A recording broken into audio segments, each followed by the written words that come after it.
Hello everybody, and welcome back to Abstract Algebra. Plan for today is we're going to continue our discussion from last time on integral domains / zero divisors, and also get into a new type of ring today called a field. I've got my usual office hours, Wednesday and Thursday. Also, if you're watching this before Wednesday morning, still got my session Wednesday at 11 o'clock that you can drop into. And also, as far as homework goes, exam 2, due date's been moved to Friday. Reason is because this is a hectic time now that suddenly everything has to go online like all at once for all your classes. Got reports from more than one of you saying you're moving back home and away from college since everything's going online and it's chaotic time. I thought I'm just going to give you 2 extra days. So you can have until this Friday to continue working on exam number 2.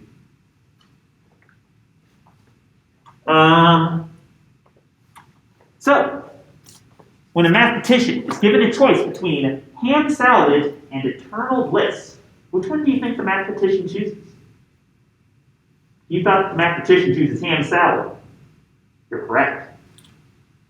Why would a mathematician choose ham salad over eternal bliss? Well, it's pretty simple. Ham salad, it's better than nothing.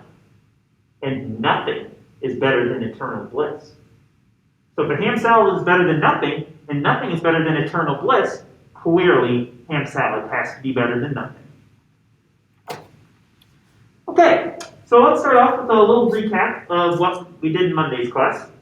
So Monday's class, we talked about zero divisors in rings, where we said that in a ring R, a zero divisor is just going to be some non-zero element that you can multiply by another non-zero element, and yet somehow end up back with getting 0. So they always come in pairs. They're always kind of pairs of non-zero things in your ring that you can multiply together and end up with 0, the additive identity.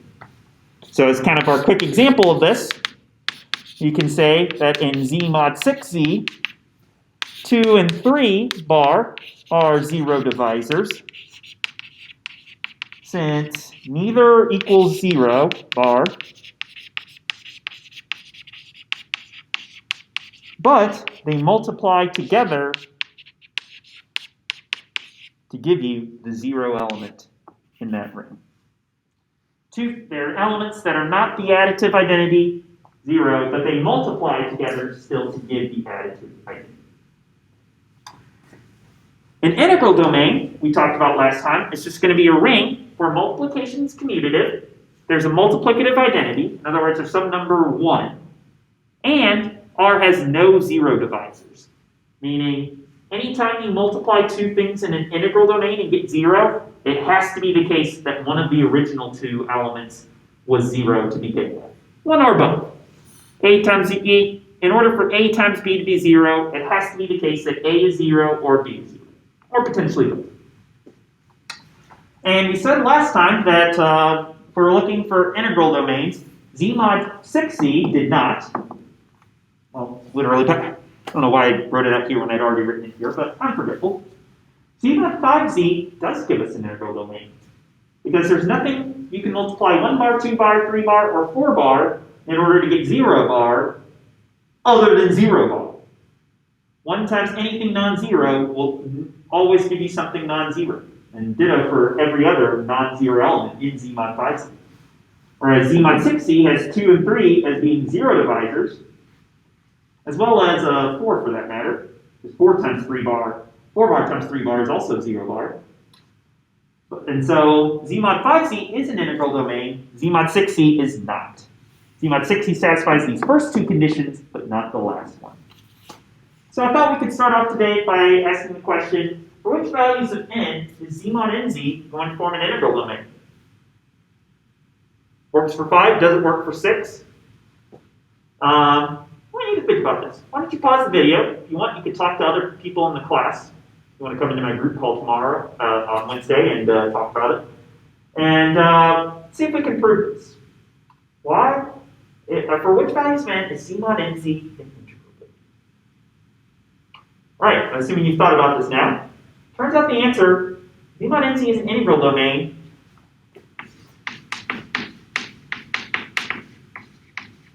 if and only if n is prime. 5 is a prime number, so z mod 5z is an integral domain. 6 is not a prime number, so z mod 6z is not. Why is this? Why is z mod nz an integral domain if n is prime? Well, we can say if n isn't prime,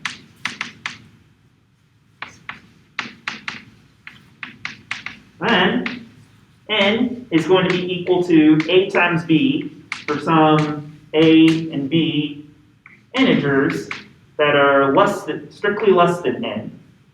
But if a, for some positive integers a and b that are less than n, I should say, that's what it means for n to not be prime. You could write it as the product of two smaller positive integers. But if n is equal to a times b, then in z mod nz, we could take a bar times b bar, and what would we get? We would get, well, n bar, which is 0 bar, because n mod n is equal to 0. So if n isn't prime, then we can write n as being equal to a times b, in which case a bar and z bar are going to be 0 divisors. On the other hand, if n is prime, then none of this happens. You can't write n as being equal to the product of two smaller positive integers, and hence your ring is basically not going to have any 0 divisors, because it's impossible. Because if a bar times b bar is equal to 0 bar, that means a times b is a multiple of n, or is equal to n itself, and if n is prime, that can't happen. Unless a or b bar was itself a multiple of n, but if that was the case, then a bar or b bar would be equal to 0, and 0 divisors discount the possibility of one of your two things being 0. So z mod nz is an integral domain if and only if n is prime. So that's all I have to say about integral domains for the moment. How are we doing on the recording? Still going? Good. So next up, I'm going to talk about a new type of array that's going to seem related to integral domains, and in fact is very much related. And that's going to be a type of array that we're going to call a field. Where a field is going to be an array R that has the same first two properties as an integral domain.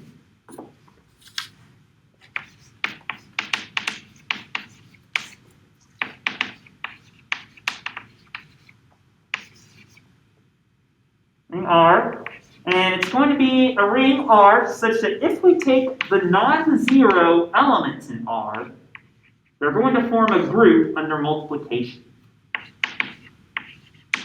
In particular, they're going to form an abelian group. Remember, R star just means non-zero elements in R. So if you take away the 0 element, because 0 is never going to have a multiplicative inverse, R star, the non-zero elements in R, form an abelian group under multiplication. If that happens, we say R is a field. So saying that the non-zero elements in R forms a group under multiplication is equivalent to saying, first of all, multiplication is commutative.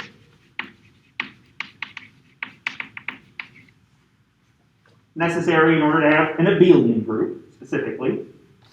If we left out the word abelian, multiplication wouldn't have to be commutative. Number 2, we have to have a multiplicative inverse. R has multiplicative inverse. I don't know why in my packet I wrote out unity. Unity is a fancy word to mean multiplicative identity, but I don't know, I just like multiplicative identity more. And finally, the third condition is that everything non-zero has to have a multiplicative inverse. All non-zero elements must have multiplicative inverses. In other words, All non-zero elements in the ring are units.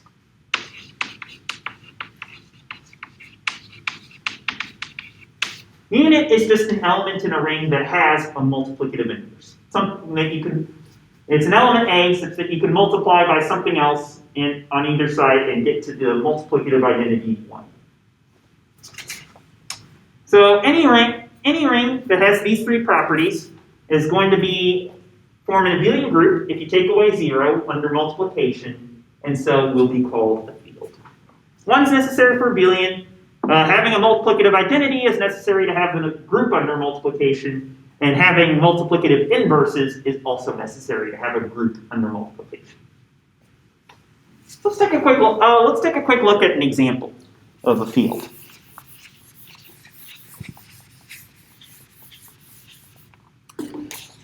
So an example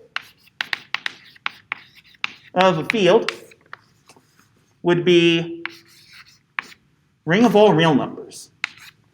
Why? Because every non-zero real number, A, is going to have a multiplicative inverse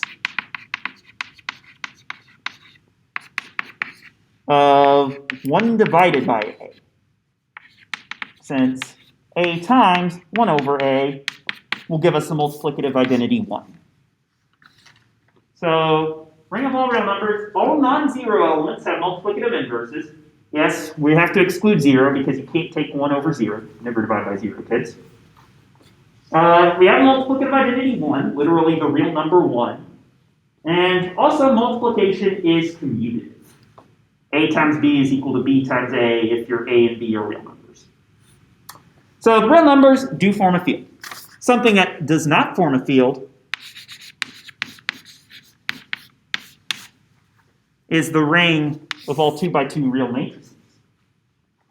So which ones? So M2 of R.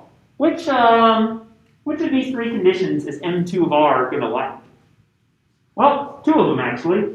It's going to fail property 1 because matrix multiplication is not commutative. And it's also going to fail property 3. While we do have a multiplicative identity, namely the identity matrix 1, 0, 0, 1, not all 2 by 2 matrices have multiplicative inverses. In particular, any matrix with a determinant of 0 is not going to have a multiplicative inverse. In other words, it's not going to be a unit. So conditions 1 and conditions 3 are both going to fail. So what I'd like for you all to do is to take a couple minutes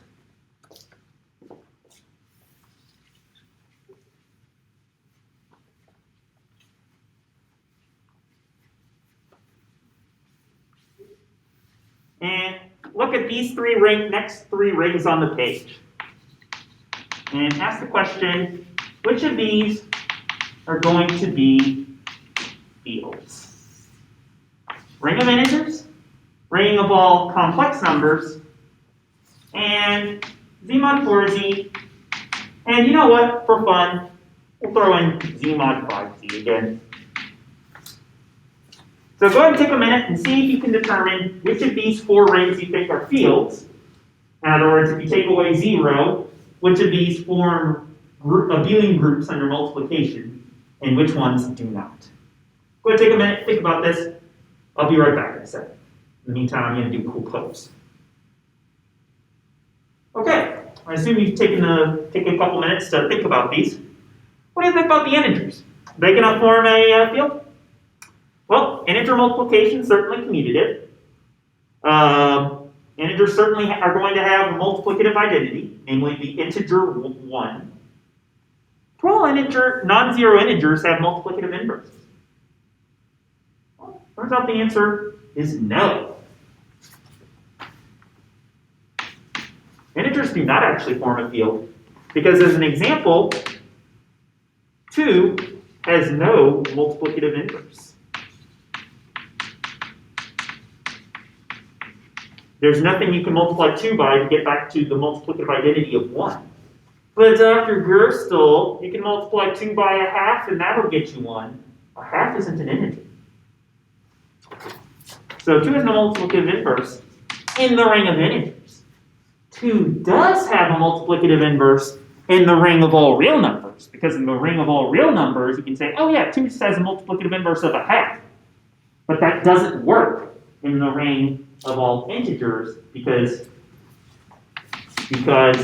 2 times x equals 1 has no solution x that's an integer. There's no integer that you can multiply by 2 and get to the identity of 1.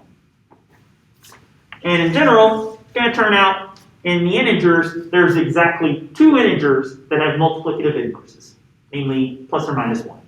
1 has a multiplicative inverse of itself, because 1 times 1 is 1. And negative 1 has a multiplicative inverse of itself, because negative 1 times negative 1 is 1. But no other integers have multiplicative inverses in the ring of integers.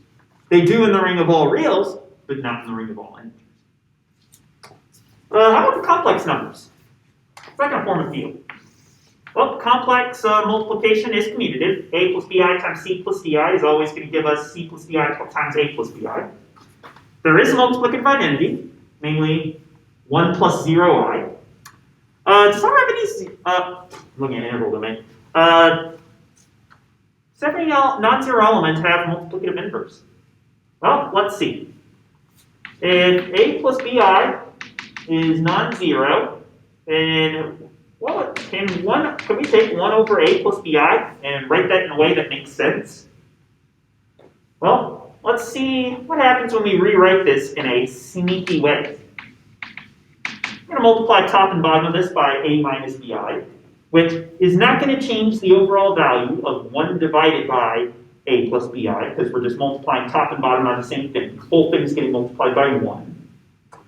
Now, if we write this out, it's going to give us a minus bi over a squared plus b squared, which is the same as a over a squared plus b squared, plus I times negative b over a squared plus b squared. And so, thus, we can say that a plus bi has a multiplicative inverse of this expression.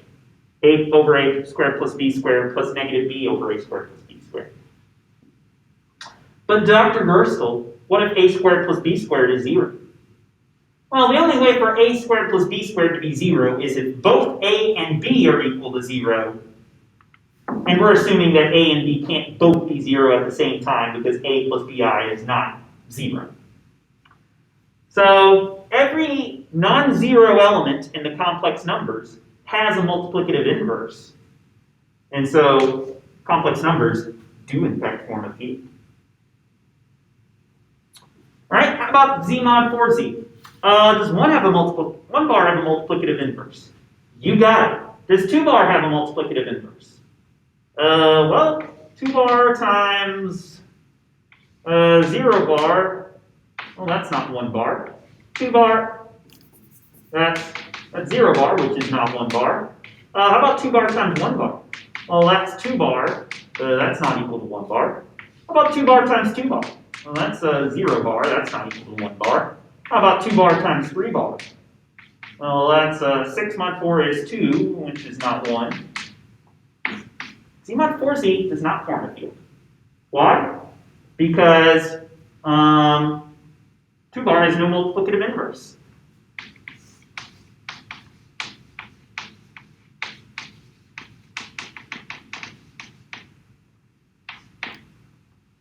So Z mod 4z does not form a field.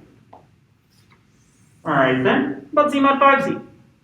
Let's see. 1 bar. Does 1 bar have an inverse? Yeah, itself. How about 2 bar? Is there anything we can multiply 2 bar by in Z mod 5z to get 1 bar? Yeah, 3 bar. Because 2 bar times 3 bar is equal to 1 bar. 2 times 3 is 6, which mod 5 is 1. So similarly, 3 bar inverse is going to be 2 bar. About 4 bar. 4 bar have a multiplicative inverse. Well, it does, namely itself. Because 4 times 4 is 16, which mod 5 is 1. So 4 bar times 4 bar is going to give us 1 bar. Similarly, 2 bar times 3 bar is going to give us 1 bar. It would seem all non-zero elements, so we don't have to worry about 0 bar. All non-zero elements have multiplicative inverses, and multiplication mod phi is commutative, and we have multiplicative identity of 1 bar. Z mod phi z is a field. That's interesting. Z mod 4z was not a field. Z mod 5z is a field. So let's ask the question. Did I include this in the packet? If I didn't, I should have. Yeah, I did not. Let's ask the question, for which n is Z mod nz a field?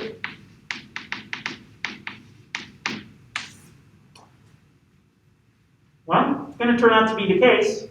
Z mod nz is a field if and only if, last chance to pause the video and think about this, n is prime. Z mod 2z, Z mod 3z, Z mod 5z, Z mod 7z, Z mod 11z, all going to be fields. Z mod 4z, 6z, 8z, 9z, etc. Not fields. A little harder to prove than in the case of integral domains, but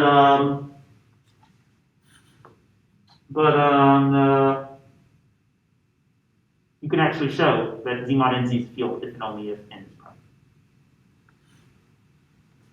So here's a question.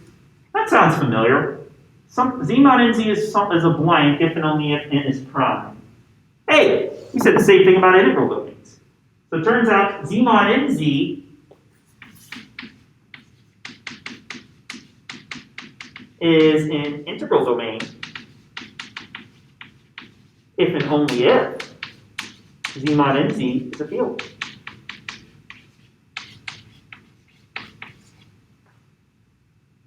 So here's my question. For Z mod nz, it's an integral domain if and only if it's a field. So if I can conclude, are integral domains and fields always going to turn out to be the same thing? They certainly look very similar. They both have the same condition 1 and condition 2. In an integral domain, we can't have non-zero things multiplying to give us 0. In a field, everything has to have a multiplicative inverse. But it would seem as though they form that, in the examples we've seen so far, all integral domains have been fields, and all fields have been integral domains, right? Nick's already, I could tell. Nick's thinking about like, oh, how could I prove Dr. Gerstle wrong? Elaine is sitting there going, what is up? And then you'll come up. Not so fast. How about the integers?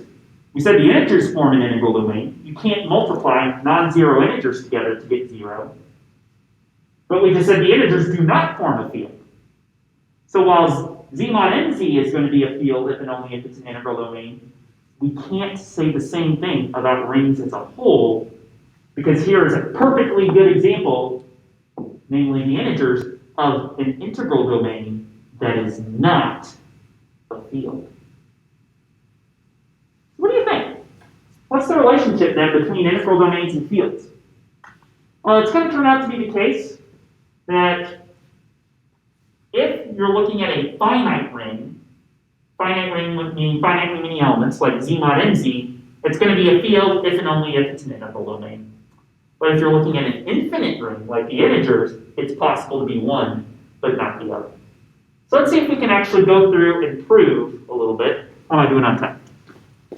Oh yeah, we can start doing a couple of proofs. Let's see if we can go through and actually start proving what's the relationship between integral domains and fields. So here's the first theorem related to the two, is that if R is a unit, meaning R has a multiplicative inverse, then R cannot possibly be a zero divisor.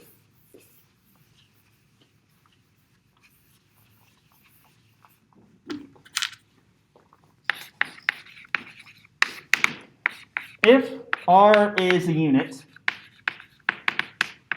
in our ring R, then R cannot be a zero divisor.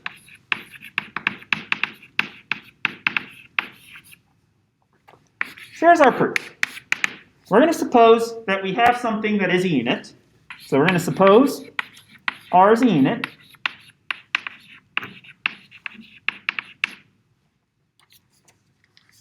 Meaning R has a multiplicative inverse.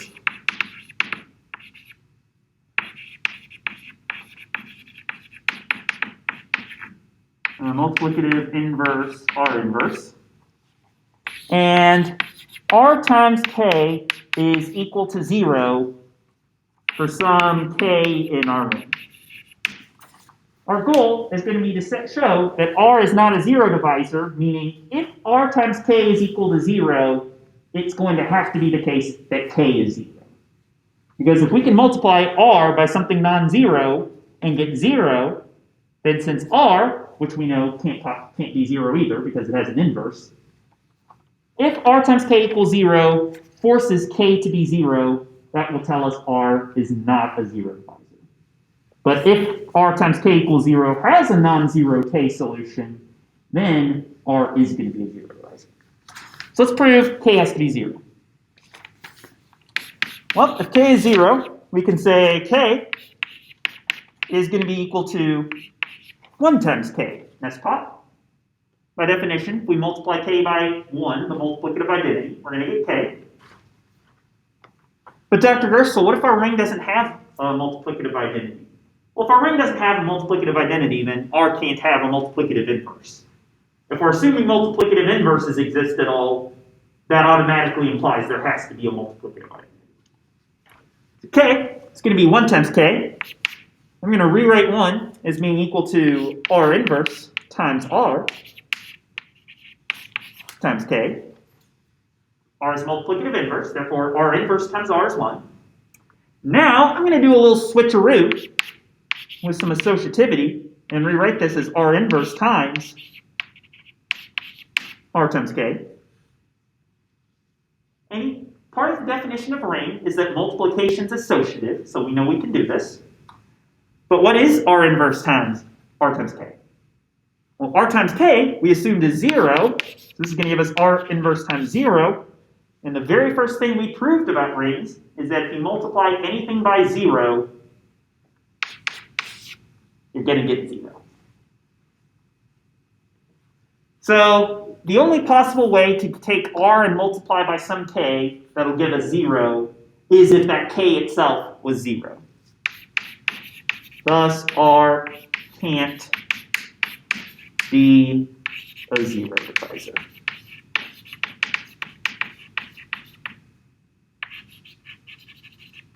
Nito Burrito. R can't be a zero divisor because if there was something we could multiply by to get 0, that other thing would have to be 0. There's no non-zero K we can multiply R by and still get 0. So if R is a unit, then R cannot be a zero divisor. And as an immediate corollary to that, we're going to have that all fields are automatically going to be integral domains.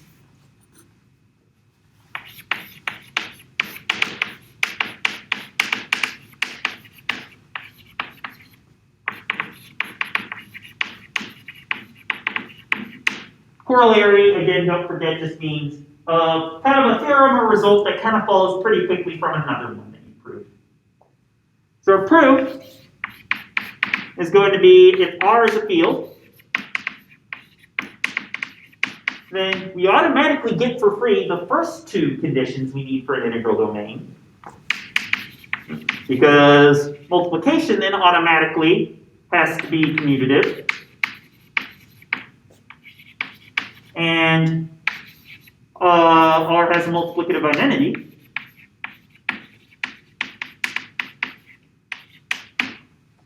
So being a field automatically gets us the first two conditions we need to be an integral domain.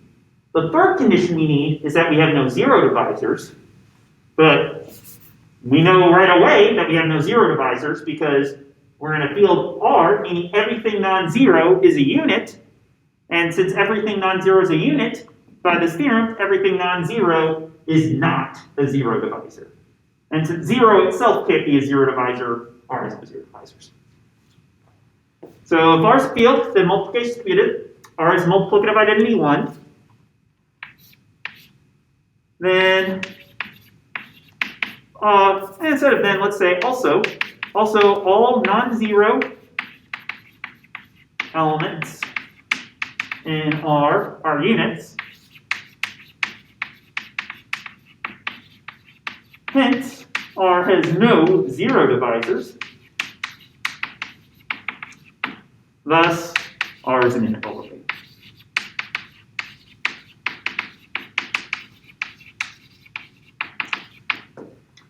So in other words, we've shown that all fields have to be integral domains. However, we know that the reverse, that the converse of that is not true. It's not true that all integral domains are fields, because here's a big fat counterexample staring us right in the face, namely the ring of integers. Ring of integers is an integral domain that is not a field, so we know this is only a one-way statement right here. We can't make this an if and only if. So, what can we say? Because we certainly can say something going the other way, because if Z mod NZ is an integral domain, then Z mod NZ has to be a field. It works for Z mod NZ, but not Z. Well, it's going to turn out to be the case that while all fields have to be integral domains, not all integral domains have to be fields, but all finite integral domains are going to be fields. And blah, blah, blah. Yeah, heck with it. That's where we can leave things off for today. So next class, we will actually go through and prove that all finite integral domains are fields. Got a lemma to prove first of all. To prove first before we can do that. And then once we know that all finite integral domains are fields, that'll finish off this packet. And then in the next packet, we're going to go back to talking about ideals again. Or in the next packet, we're going to specifically look at what does it mean for an ideal, so one of these, equivalents of normal subgroups, what does it mean for an ideal to be prime or to be maximal? And in doing so, we're going to talk about how you've been lied to your entire life, including by me, about what a prime number is. Hope you're all doing okay. I know life is stressful right now because we're just moving all online and COVID's spreading fast and such. Please, let me know if there's anything I can do to help you. This has been such a fun class. I hate having to do this online. You all are cool people. And I hope to hear from some of you in kind of the group office hour session Wednesday morning. Anywho, have a good one. Talk to you later. Bye-bye.